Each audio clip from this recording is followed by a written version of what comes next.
నిజాలని సమాధి చేసేటటువంటి నేపథ్యంలో అబద్ధాలను పునాదుల మీద ప్రస్తుతం వార్తలు నడుస్తున్నాయి. దాంట్లో మనకు కావాల్సింది మాత్రమే తీసుకోవాల్సినటువంటి పరిస్థితి ఉంది.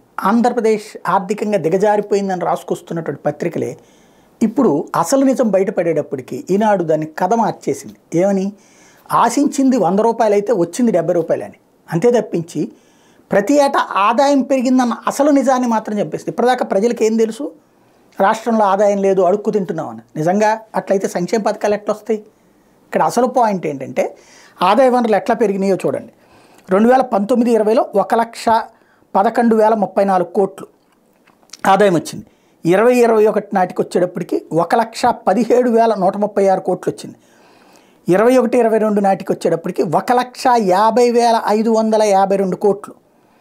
అలాగే 2022-23లో 1,76,448 కోట్లు ఆదాయం వచ్చింది.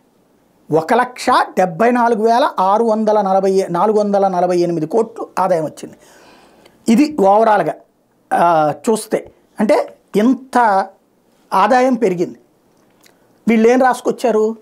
ఆశించింది 2 లక్షల కోట్లు అయితే 1,70,000 కోట్లు వచ్చింది. ఇట్టా రాసుకొచ్చారు తప్పించి రాష్ట్ర ఆదాయం ఈ 5 ఏళ్లలో పెరిగినటువంటిది ఆశించిన రాబడుల పరంగా చూస్తే, టోటల్గా వచ్చిన రాబడుల పరంగా చూస్తే 2019-20 నాటికి అంటే జగన్ అధికారంలోకి వచ్చిన నాటికి 1,11,034 కోట్లు.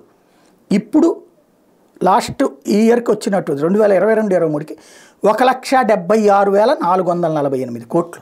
అంటే 60,000 కోట్ల రూపాయలు ఆదాయం పెరిగింది, రాబడులు పెరిగింది. మరి ఇది రాష్ట్రం అభివృద్ధా వినాశనమా? పత్రికలను చూస్తే నమ్మలేని రోజుల్లో అసలు నిజాలని డీప్గా చూస్తే తప్పించి అర్థం కాని పరిస్థితి.